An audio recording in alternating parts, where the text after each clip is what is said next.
Hello my dear scholars. आज हम बात करेंगे कि इंडस्ट्रियल पॉलिसी बिजनेस इन्वायरमेंट में किस तरीके से वर्क करती है और इंडस्ट्रियल पॉलिसी के डिफरेंट डिफरेंट पॉलिसीज़ जो हैं उसके बारे में भी बात करेंगे कि कैसे इकोनॉमिक पॉलिसीज़ को वर्क किया जाता है। Now come to our topic.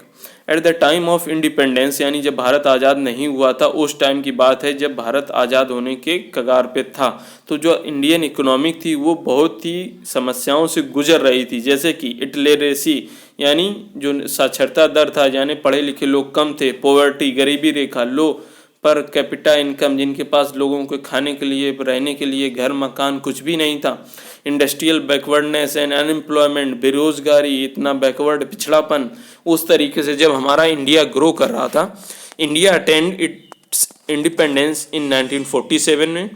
Since effort was made to begin an era of industrial development. कैसे ईरा बना इंडस्ट्रियल डेवलपमेंट का, जब उस समय काफ़ी एफर्ट्स इंडिया अपने आप को अडॉप्ट नहीं कर पाया था, उस समय कैसे इन सब चीज़ों को रेगुलेट किया गया।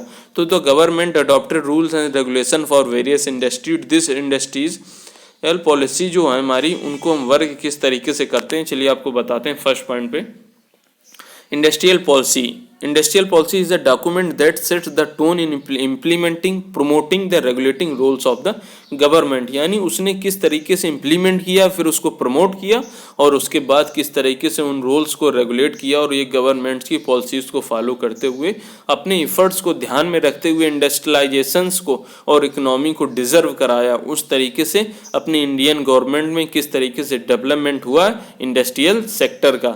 अगर बात करेंगे इंडस्ट्रियल ग्रोथ की, तो the industrial growth of a company is guided and regulated through its industrial policies.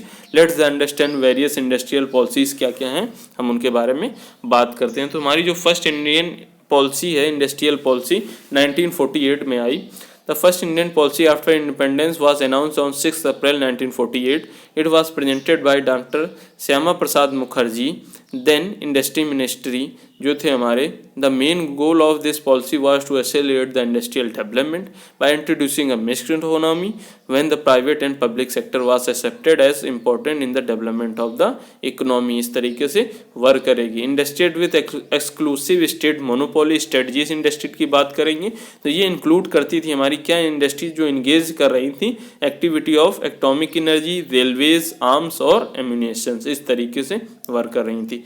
अगर बात करेंगे इंडस्ट्रीज विद गवर्नमेंट कंट्रोल की, तो ये जो कैटेगरी थी ये इंक्लूड कर रही थी हमारी क्या इंडस्ट्रीज ऑफ नेशनल इंपॉर्टेंस की। 18 कैटेगरीज वर मेंशन की गई, जैसे fertiliser, heavy machinery, defence, heavy chemicals and many Morse.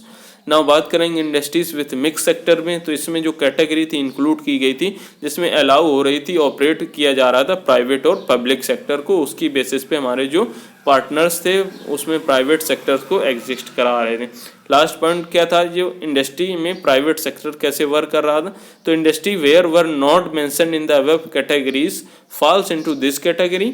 उसके बाद जो high importance was granted to small business and small industries में कन्वर्ट होने के बाद में उनको लोकल रिसोर्सेज और एम्प्लॉयमेंट के साथ क्रिएट किया गया, फिर उस टेक्नोलॉजी के हिसाब से वर्क किया गया। जो हमारी सेकेंड इंडस्ट्रियल पॉलिसीज थी वो कब आई, 1956 में।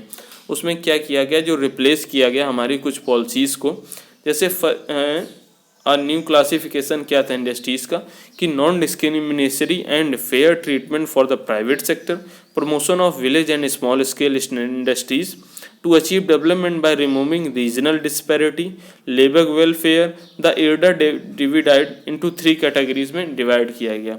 कौन सी, शेड्यूल 1 में, शेड्यूल बी में, शेड्यूल सी में किस तरीके से वर्क करेगी। शेड्यूल ए में बात करें तो the industry were under the monopoly of the government के अंडर में थी। इट इंक्लूड 7 इंडस्ट्री को इंक्लूड किया गया था। Private sector was also introduce, इसी में कर रहा था। अगर शेड्यूल बी में बात करेंगे तो इसमें जो कैटेगरी थी, इसमें the state was allowed to establish new units को अलाउ कर सकते थे, but private sector was deny किया गया था किसी भी सेटअप को एक्सपेंड करने के लिए।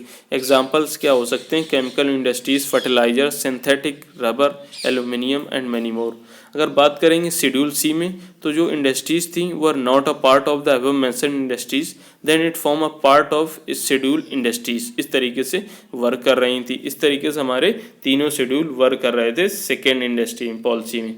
नाउ बात करेंगे थर्ड इंडस्ट्री पॉलिसी की, तो इसमें ये आई हमारी 1973 में। इसमें जो गवर्नमेंट रूल्स को फॉलो कर रही थी, वेरियस स्टडीज़ को फॉलो कर रही थी। इसमें लार्ज इंडस्ट्रियल हाउसेस को फॉरेन कंपनीज को परमिट किया गया था। उस बेसिस में लार्ज लोगों को परमिट किया जा रहा था, लार्ज इंडस्ट्रीज़ को परमिट किया जा रहा था, और रूरल और बैकवर्ड एरियाज़ में ऑपरेशंस किए जा रहे थे और उन एरियाज़ को डेवलप किया जा रहा था। जैसे कुछ पॉइंट्स हैं, the policy was directed toward the removing directions distortion it provided for closer interaction between agriculture and industrial sector. Priority was given towards generation and transmission of power. The list of industries reserved for the small scale sector was expanded and special legislation was made to protect cottage and household industries were introduced. इस तरीके से work कर रही थी हमारी। Now बात करते हैं थर्ड जो पॉलिसी थी हमारी, वो 1977 में जब आई तो उस समय अनाउंस की गई थी। जॉर्ज फर्नांडिस थे जो कि यूनियन इंडस्ट्री मिनिस्टर थे पार्लियामेंट के। इनके कुछ हाईलाइट्स पॉइंट्स हैं जो बात करते हैं कि target on the development of small scale and cottage industries में, हाउस होल्ड एंड कॉटेज में, और for self employment, tiny sector investment up to 1 lakh तक, स्मॉल स्केल इंडस्ट्रीज इन्वेस्टमेंट 1 से 15 लाख तक। लार्ज स्केल सेक्टर में कैसे वर्क कर रहे थे, बेसिक इंडस्ट्रीज में जैसे इंफ्रा और development of small scale, capital goods industries में meeting for the requirement of cottage industries, high technological industries में development of agriculture and small scale industries में, इस तरीके से वर्क कर रहे थे। सी पॉइंट क्या है हमारा, restrict the control of big business houses.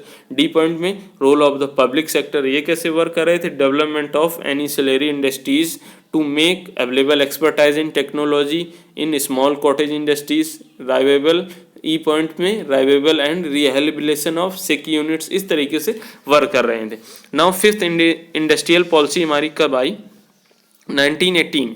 तो इसमें क्या था, द कांग्रेस गवर्नमेंट उस समय चल रही थी जो कि इस पॉलिसी को अनाउंस किया गया 23 1980 में। इसके क्या फीचर्स थे, promotion of balanced growth, extension and simplification of automation expenses, taking over industrial sick, regulation and control of unauthorized, उसके बाद redefining the small role of small scale units, उसके बाद improving the performance of public sectors. इस तरीके से work कर रही थी। सिक्स्थ पॉलिसी कब आई हमारी, 1991 में। तो इसमें क्या था, the features of NIP are as follows, कैसे फॉलो किए गए, the public sector dereservation and privatisation of the public sector through disinvestment, industrial licensing, amendments of monopolies and restrictive trade practices act आया था 1969 में।